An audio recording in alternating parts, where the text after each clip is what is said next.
know. I thought Robin had a right to say what she was saying. Absolutely. It's not that I think things would have turned out any differently. Wait, who's Robin? Oh my God. The hell is Robin? Dear Shandy. Welcome back to your brand new Dear Shandy Golden Bachelor recap, listeners. Hello, Andy. Hello. How are you today? Doing okay. Yeah. Doing okay. Are you? I'm doing exactly okay. Okay, so you're not doing good. No, You're not doing bad. that's right. Okay. Andy's in a mood today. I'm trying to figure it out. But he keeps everything to himself. Yeah, I'm a man. Why? Just let me in. Tell me what's going on. No, I'm like Mel. Oh, no. Okay. Well, any housekeeping before we get going? No, let's just do it. Let's Okay. do it. Oh, I should mention next week we'll be in Canada. In the Trois. All right, Andy. It is the Women Tell All. There's the audience. The signs. Oh, Did those you like signs. those We love those signs? signs. I gotta say, it somehow feels really dated, but not in a bad way. No, it's comfort food. I don't know, something about the lighting and just the women talk, like everything about this. Because I feel like it's been a minute since we've seen one of these. I was just like, wow, that feels like old. It's old. Yeah, old fashioned, but I was into it. So the ladies are Carla, Alexandra, Lisa, Monica P, Robin, Monica B, Terry, Andra, Roxanne, Amy, Carol, Jerry, Nicole, Cheryl, and Debbie. And Jesse says, you may be wondering, where's Diane? And we were like, who's Diane? Like, for real, actually, it wasn't until they did a recap of the season. We're like, oh, Andy, you spotted her first. I caught it, yeah. It was Andy. He gets the credit. He was like, oh, that's Diane. That's Diane.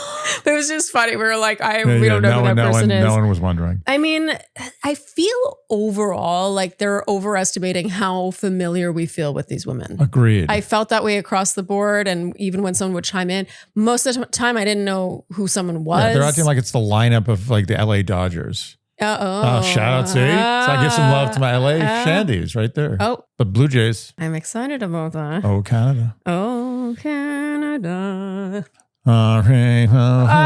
Andy. True. Oh, God. Shame on you. Shame on you. Another melody. Oh, terrible. Is that enough to get citizenship? No, it's not. Damn it. Okay, so in our recap of the season, we see Alexandra on that cheer date saying she can't cheer due to her sciatica. This is where we were like, wow, Jesse is working overtime. This is good. Because I'm going to be honest, this Women Tell All, it got a little bit better as it went on, but for the first half, we were like, this is dire. Jesse is a consummate professional. He really is. So we watched the recap, and there's really just not that much that goes I'm going to say on. it. I'm going to say it, and Jesse would agree with me. Jesse's better at this than he is at football. He made the right call. Like he's more exceptional. No, I'm saying he's a very good football player. Yeah. But when he left football, he was probably like, damn it, I was so close. I could have.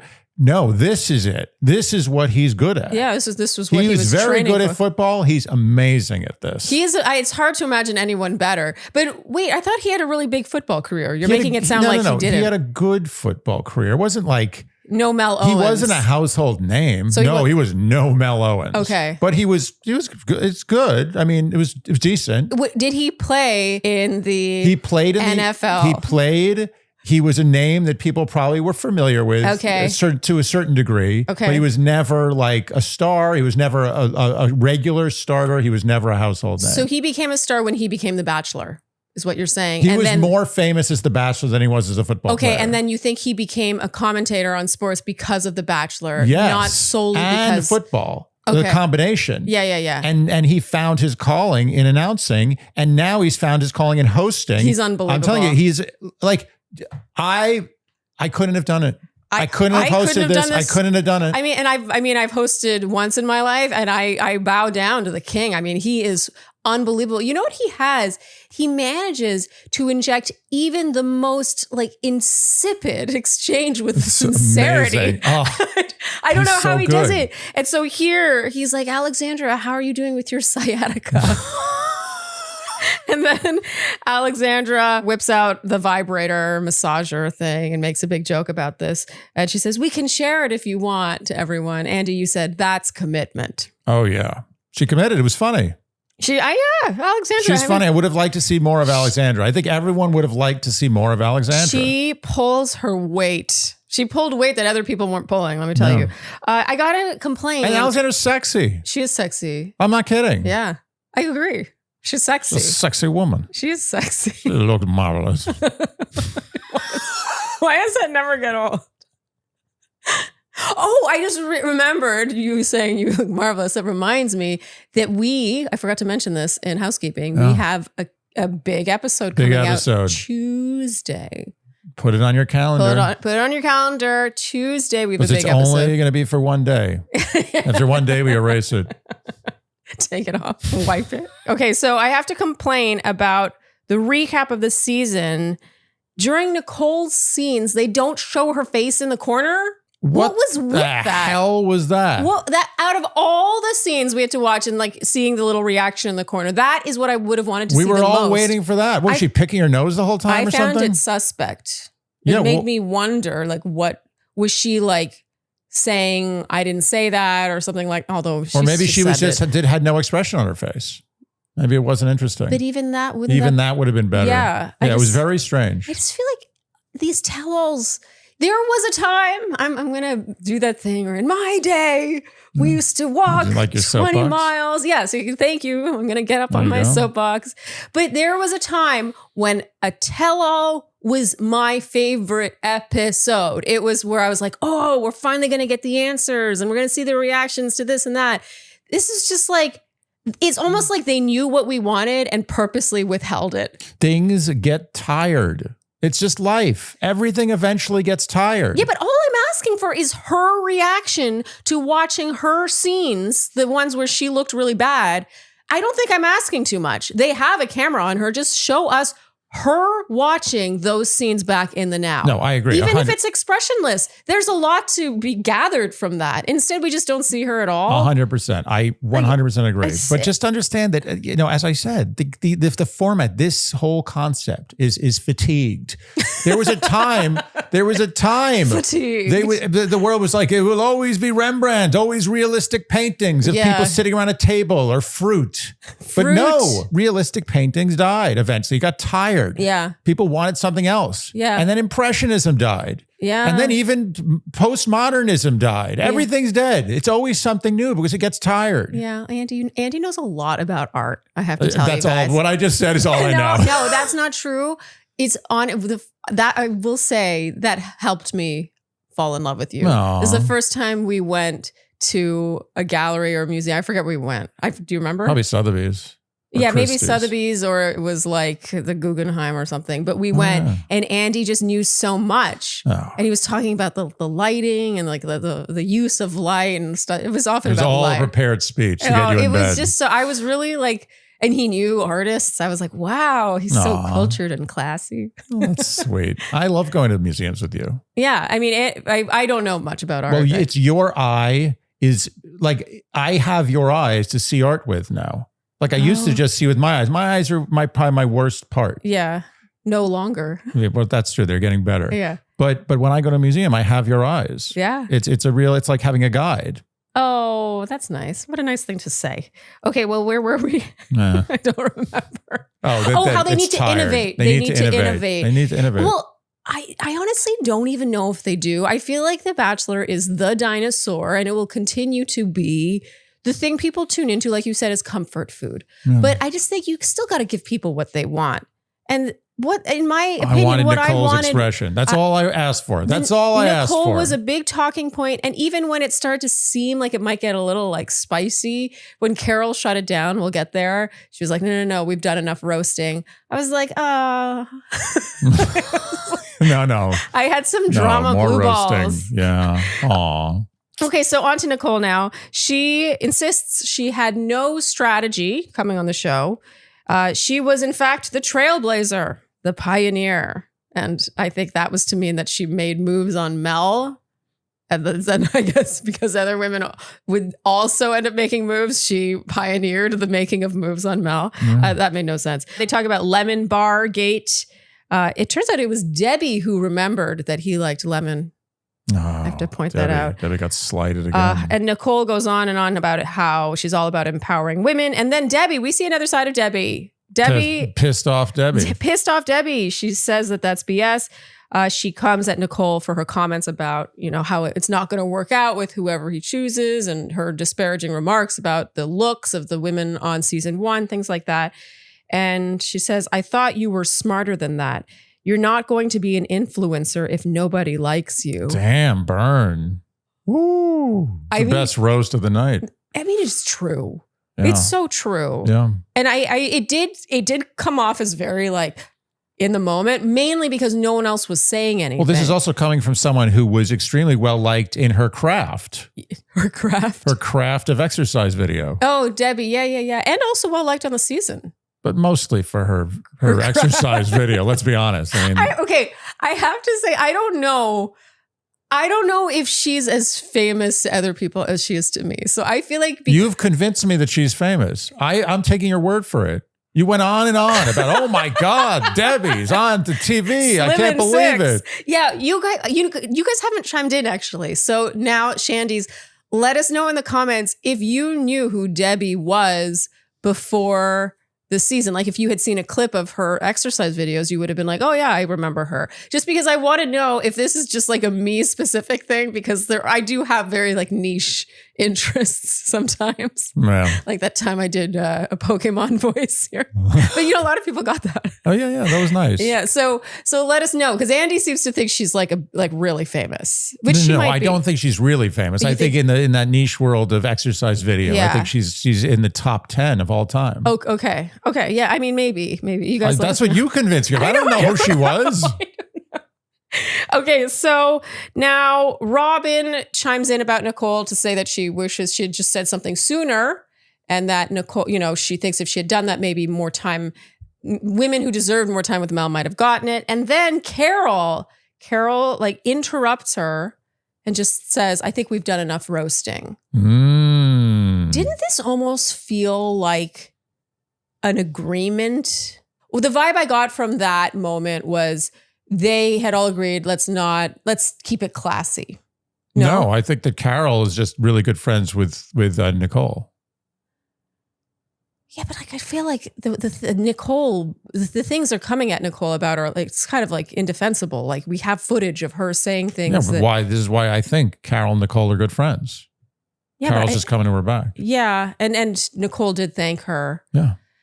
I don't know. I thought Robin had a right to say what she was saying. Absolutely. And it's not that I think things would have turned out any differently. Wait, who's Robin? Oh my God. The hell is Robin? Do you really not know who that is? Oh, there's a Robin? I just was talking about her. Who's a Robin?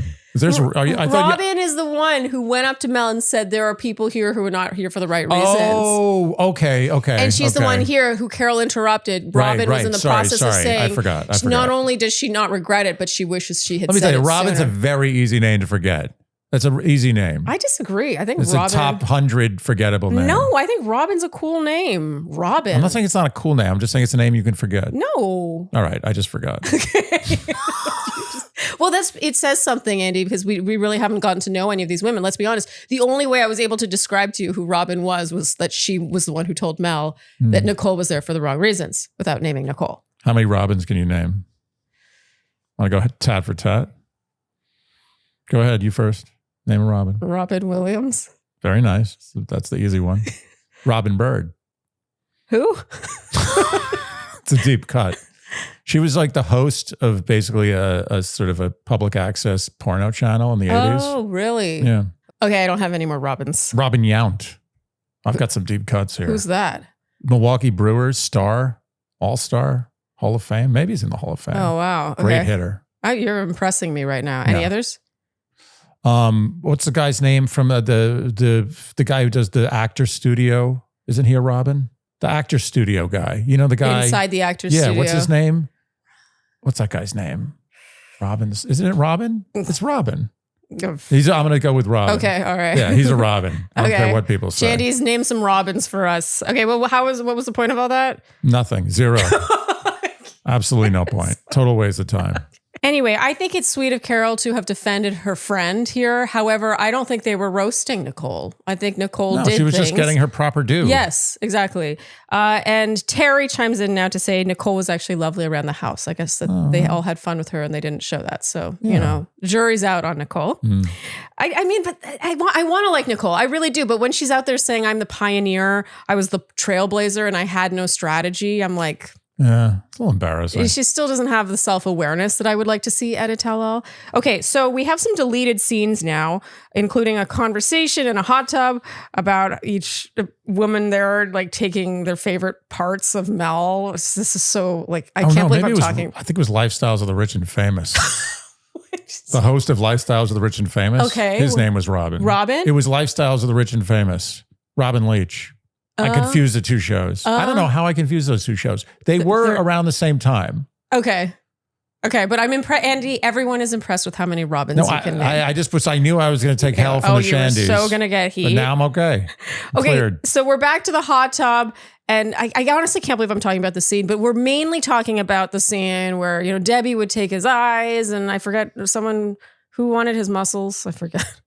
It doesn't matter. And Nicole would take his unnamed part. The reason I'm mentioning this is because Jesse is just a professional. This is, you know what he's doing? He took the ball at the 1 yard line on a kickoff. Okay. And he ran it all the way to the end zone through tackles, spinning, cutting. Oh, wow. Just breaking through multiple tackles. Wow. To get to that end zone. Yeah, to make this worthy of talking about, to fill the time, to give us fluff, something to fill an hour of our time. This was really pushing it when he was like, oh, Nicole, what was the unnamed part? And like manages again to inject a tiny bit of sincerity in the question so it's not too silly. Yeah. I mean, this guy, he's got a huge future ahead of him. He's a Hall of Famer, just not for the football, for the TV. Mud, water, cacao masala, chai, cordyceps, lion mane, reishi, chaga, turmeric, Himalayan salt. That is all that is in this can. Yeah, notice of there's delicious... I've drank too much mud water today. Of delicious, zero sugar, pep in your step, the healthy way. Yes. I mean, listen to that list of ingredients. There was nothing in there that you can't pronounce or that might make you go, I hope that's okay. Mud water has become a part of our routine. So mud water is our super functional coffee alternative. And we particularly like to have our mud water in the afternoon when maybe we need a little pick me up, but you don't want to be having coffee at that point because maybe that'll start to give you the jitters or it might keep you up. And what we do is we put a scoop in hot water, we give it a whisk, we add a little soy milk or whatever milk we have in the house. Once in a while, we might add honey to sweeten it, but to be honest, I actually prefer it without it. Me too. When you say, do you want a mud water? My day turns around. Yes. I don't have good days. So sad.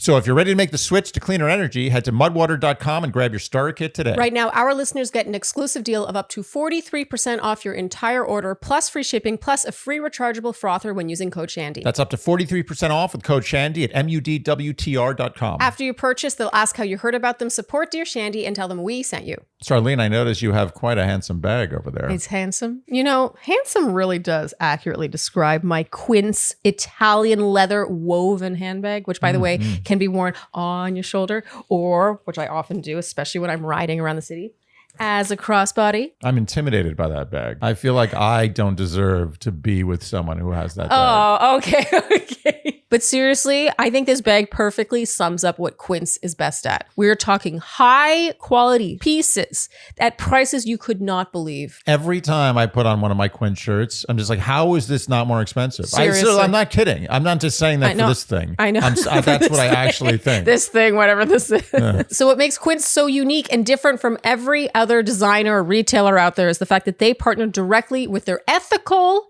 and top tier factories. So they cut out the middleman, basically that little brand name that you pay a big surplus for, by the way. Seriously, this bag, if it had a designer label in it, would easily cost over $1,000. I mean, this is Italian leather. I mean, it is substantial, but with Quince, this is $140. They have cashmere, cashmere pieces from $50. I mean, we are talking 50 to 80% less than you would normally pay for pieces of this style and quality. You can say they take the cash out of cashmere.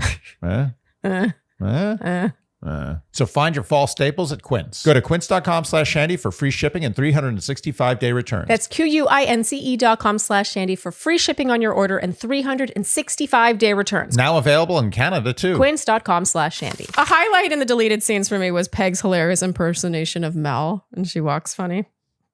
Yeah, that was good. And then Monica P's twerk. Jesse also is like, oh, Monica P, where did you learn moves like that? Give it to him. Hand it to him. Oh my God, he's amazing. Give him the Medal of Honor. Purple Heart? No, not quite. Medal of Honor is good enough. This brings us over to Kathy and Susan again.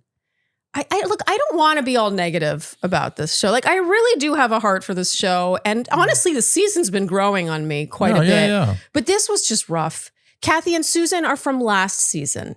Yeah. Kathy and Susan are from season 1. They are. Oh, they are. I don't know if we need to keep referencing Kathy and Susan. Oh, talking about the advice Kathy and Susan gave us. Like maybe, yeah, Andy's doing a milking gesture. There's dust. Maybe the casting department can get their shit together and cast a new Kathy and Susan on this season so that we don't need to like keep referring back to last season's agree. Wouldn't that be cast. Nice? Wouldn't that be great? Because I do feel like Kathy and Susan were missing from this season in the form of another Kathy and Susan. Yes. Yes. And look, I think they're probably lovely people. It's not that. I just felt like, why are we still more? Okay. Let's wheel them out. And then we have this cold open from the commercial break with puppets. Yeah. Jesse's doing a puppet thing with Robin. No. Oh, shit. Terry. Huh? 1 out of 2, not bad. Okay, so Cheryl has a hot seat now. She is the one who, according to Jesse, stole all of America's hearts. Now, I have to say. That's a lot of hearts. That's a lot of hearts. I mean, maybe like 0.1% of America's hearts? Of the percent who watches the show. No. 0.1% of America. Like maybe... that's 10% of the people who watch the show, 5% of the show watchers. Look, I like Cheryl. I really do. I think that, and I also think she's gorgeous, by the way. Yeah. But in order for my heart to be stolen by someone, I need to see more of them. And I feel Cheryl was, if I'm honest, the 3 things about Cheryl I know are like, oh, she's the badass motorcycle one. Yeah. She has this crazy story about giving birth at the hospital and her son's father like never showing up until a year later when he like runs off with the baby. She should get a what's that thing you have outside? The electric doorbell thing. Yeah, what's it called? I don't know. This is not.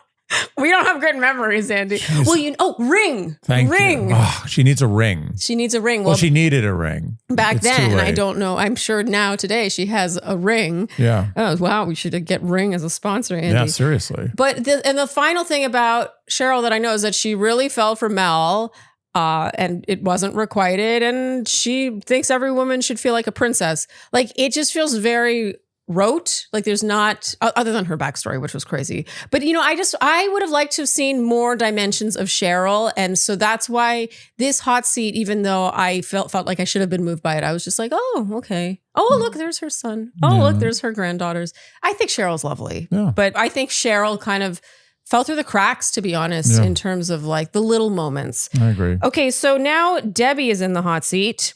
Of course, they make her watch her recap and then zoom in tight on her trying not to cry. I was like, wow, we could see her pores. And she's like trying not to cry. So she wishes she'd had more time with Mel. There was more to say to each other.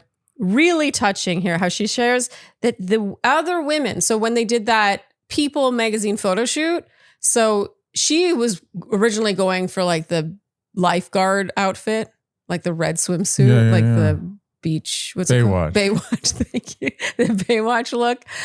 It was the other women who were like, no, you need to be the beach bride because you've never worn a wedding gown. That's touching. I thought that was really sweet. Yeah. What a sweet thing to share too. Yeah. And she's proud of herself for putting herself out there. Yeah, I am proud of her. Me too. Debbie is, Debbie won over our hearts. She did. I don't want to say Cheryl didn't, but Debbie, I just feel like we got more colors. She was the closest thing to pulling strings. Yeah. Okay, so finally Mel comes out. Jesse teases his shoes, of course. I loved how Mel was just crossed his leg. He's like, style. I think we saw a bit of Mel's personality here. Is that possible? Yeah, Mel's coming into his own. He got some hair product in. Yeah, he had got his hair teased up a little bit. Yeah, I thought it looked good. And I also liked how he said, if you're not nervous, it's not important. I like that. This was a real truth. He's got some philosophy. The man does a heavy reading of philosophy. You can tell. Yeah, he likes I think he might wears be highlighting. A bracelet, a beaded bracelet, a beaded necklace. He talks about spirituality. Anyway, anyone with that many beads, I listen to what they have to say. So if you're not nervous, it's not important. I like it. Yeah, because nervousness is excitement. Yes, but it's also uncomfortable. Yeah. And so it's uncomfortable excitement. I feel like this is I need to adopt this mantra and think about it more often. I think that's great. Yeah, be more like Mel. Okay, so Terry is quick to say that Mel treated them all with kindness and respect. I think I believe it. Yeah, I think it says a lot, honestly. Considering how the season started and how everyone felt about Mel, how certainly the audience felt about Mel, like we all were eager to hate on Mel. I think it says so much that not a single woman here had one negative thing to say about him. Oh, I think the irony here is that Mel is probably the bigger of gentlemen of the two Golden Bachelors. Oh my God, isn't that hilarious? But he got sunk by his stupid podcast episode. Well, I actually think if I compare, we've said before that Gary Turner was great TV, but he had bodies under the floorboards. Like no guy is actually that good. I really thought he led people on way, way, way, way, way too much. He was 100%. telling multiple people he loved them. He was kind of like all 100%. Over the place. And I think hurting people way more deeply than Mel hurt anyone. And I just think there's something to be said for that. Mel was kind, generous, and equitable. Yeah. I don't know about generous, but he was kind. Well, here, honestly, to the women here, Cheryl starts to say that she wished she'd done more. She wished, she's like thinking about the coulda, woulda, shoulda. And he actually cuts her off to just say that he really loved getting to know her. He remembered specific things about her story. Like he'll always remember them. Like he wouldn't let her go down that path, which I thought was very astute. Like he saw where she was going and basically what he was saying, but without directly saying it, he was saying it wouldn't have made a difference, but you touched me nonetheless. Yeah. I just thought it was a very elegant way of making her feel better and not letting her do that on national television. He was like, no, save your breath. Like you're good. I just thought this, honestly, Mel came off very classy to me. Well, I'll say something here. I think Mel, as my earlier theory stands true, I think, is that he was camera shy. He wasn't ready for this situation. Yeah. And I think he's learned, like you learn with anything, you just get used to it. He's gotten used to the cameras. He's now camera ready. Yeah. And I think we're seeing that. Yeah. Nicole says she had missteps, but her feelings were genuine. And speaking of generous, I think Mel was very generous with her. He just says she's great. He loved her personality. Like he's, think about how many bachelors or bachelorettes would have seen back the footage of Nicole over the season and been like, well, this is my moment to be like the tough talking lead. It's like, I, took you seriously and behind my back, you were talking about building your Instagram following and writing your cookbook. Mel's just like, he doesn't even address it. It's beneath him. It's beneath him. And on the season 2, he was like, he didn't care. And in a way, I admire it, to be honest. I really appreciated how the way he gave Nicole this free pass, I just thought really spoke to the type of person he is. Like he's just not one to rake someone over the coals. I 100% agree. Debbie asks if her never having been married influenced his decision. I kind of wish she hadn't asked this. I don't think it was necessary, but of course he's like, can you imagine if he was like, yes, actually. Yeah. I think it shows that you have commitment issues. So yeah, toxic. And Alexandra asks if he can introduce her to one of his friends. Yeah. Oh, okay. Okay, so now we have Jared Freed, Andy. This was necessary. Jared Freed was the highlight of this episode. I hope he got paid plenty for this. He got paid. He carried this. Yeah. He calls Mel Tommy Bahama Frankenstein. He says, I've got a lemon bar baking in my pants over here. And there's a great shot of these women in the audience like looking gross, disapproving looks. Yeah, I love that. But I thought this was a great line. Yeah. And he jokes about taking Kathy and Susan home and bringing Alexandra's vibrator. He really went for it. I gotta say, take some balls. I think he's pretty funny. Yeah. Yeah, that was some real bravery he showed. They were raunchy. And this was pretty ballsy in this setting. I mean, we were impressed. Yeah. And now that brings us to the unseen roast scenes, including Mel saying about Jared, I'm taking advice from a 40-year-old virgin. And then Jared says, that's who Mel wishes were here. That was a good burn. That's as good a burn as you're going to get on Mel. Cindy, we now see from her roast that she had said Jared looks like a labuhu. A labuhu? Labuhu? I don't know what that is. What is this? Why don't I know what that is? Wait, should I Google this? Why do neither of us know what this is? Should we be embarrassed to not know this? I don't know how to spell it, so I don't know how to Google it. Okay, I'm Googling labuhu. I'm doing Laboohoo. That's how I would have done it. Or is it more French? Is it la boo? Oh, is it a labubu? Is it a collectible doll? Yeah. Does it look like Jared? I mean, does this look like Jared? Yeah, it does. It does look like Jared. Is Labuhu so known that we would know that reference? Why don't we know who that is? Is that a kid thing? Yeah, like maybe you had to have kids to know the reference. Yeah, like kids are into it's like Dora the Explorer. Right. Like, yeah, we don't know or that. Like Cabbage Patch Kids. You guys let us know. I feel like people are laughing at us right now. Oh, yeah, definitely. Not with, just at. My favorite unseen moment here was Carol in her roast saying that she's got great skills, Mel. She can change a diaper and can lift him out of the bath. No. That was funny. Okay, so that brings us to the end, Andy. Jesse teases the finale in Antigua, and I swear this was the one moment where I was like, oh my God, Mel, is that some emotion? He was kind of squirming in his seat like he was a little uncomfortable, and I got excited. I was like, oh my God. It's going to happen. Dimension. I think we're going to get a Mel tear. Oh, really? I feel like they would have previewed it. Yeah, you're right. They'd zoom in on that tear rolling down his cheek and like replay it over. We'll get and one over. of those Mel walk-offs then.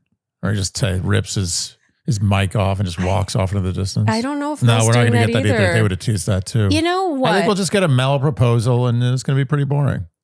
Oh. You know, okay, I'm going to say this about Mel. I've really come around with Mel. I can't believe I'm saying this. But I think he's sincere to the point where I don't think, based on how he is, and especially how he was in this tell-all, I don't think Mel does anything just because he's supposed to do it. No. And I don't picture him proposing to someone unless he's pretty sincere about it. Like, I just don't see him doing it. So meaning, I think if there's a proposal, there's a pretty good shot that it could work. I think you're probably right. I think you're probably right. Am I being delusional right now? No. I think you're right. Mel is sincere. The irony of this season is that Mel is sincere. That is the irony of this season, isn't it? Yeah. I never in a million years, and because we think Cindy's winning, she is 60, within the age range. Can't forget that. Just made it. Okay, Andy, that brings us to our episode MVP. Who was our winner? 1, 2, 3. Jared Debbie. Freed. Oh, right. Jared Freed. I agree with you. You don't have to agree with me. You can say Debbie. It's Debbie and I don't Jared think Freed. Debbie was not the MVP of this episode. She was lovely, but it was either for me Mel or Jared Freed. Because to me, this whole tell-all took a turn for the better when Mel came on stage, which I really wouldn't have expected, to be honest. Oftentimes when the lead comes out, I'm like, oh, now we're going to get the rote parts. But I really thought Mel just had a really good showing. Okay, Andy, we don't have an A-game winner because Andy doesn't believe in A-games at tell-alls. Okay. And so our predictions, Andy, based on, have they changed basically since last week? Who do you think is winning first? 1, 2, 3. Cindy. Yeah. Okay. So nothing's changed. We think Cindy's winning and Peg will be, I don't know. Bachelorette. Oh, you think so? Maybe. It's hard to know now. They're going rogue. So they're not taking leads from past seasons anymore. They have Frankie Taylor something. The Bachelorette. Feinstein. Frankie Taylor. What's her last I name? have no idea. Okay, but the new Bachelorette from Mormon Wives. And Mel, wasn't from Jones' season. So who knows what's going to happen. But do you have any final thoughts, Andy? I am invested in who he picks. I'll be honest. Really? Yeah, I put it, first of all, we've put in time. Hard time. Yeah. Yeah. So I want to get some reward, but I do feel that there is going to be some emotional experience in this final episode. Yeah, I honestly am more invested than I ever thought I would be. Like I said, I do think he's sincere, and I do want to see who he picks, even though I'm pretty sure it's Cindy. Okay, well, if you enjoyed what you heard today, you know what we will ask of you, and that is to like, subscribe, hit the notification bell, follow us on Instagram and TikTok, leave us Apple and Spotify, podcast ratings and reviews, tell your friends, and generally do all the things you do to support a podcast you enjoy. And now for the real fireworks. But she's not fireworks, Andy. She's a fireplace. Oh, that's right. A slow burning one. Ruby. Come on, Ruby is both fireworks and a fireplace. Let's be honest. She's everything. She's just fire. She's just That's what the fire. kids say. Come on, boo-boo. Come on, Come on, Duba. boo-boo. That's right. Oh. She knows what love is. Wait, love is here too. It is, but it's first here. We had to trim Ruby's butt yesterday. Yeah, she had an accident. Well, she didn't have an accident. It's that her haircut is coming up and it's just getting so long that she had a couple dingleberries. A couple? It's like her whole backside was a dingleberry. She was trying to poop and gave us this look like, please help me. Ruby, come on. Yes. Oh, there she is. Oh my God, I think she doesn't know what to do with my leather pants. Oh my God, I love you. Okay. She has been in there. Oh my God. Thank you so much for tuning in, and we'll see you next time on Dear Shandy. Bye-bye. The next time you see Ruby, she'll be very shorn. Yes. A new dog.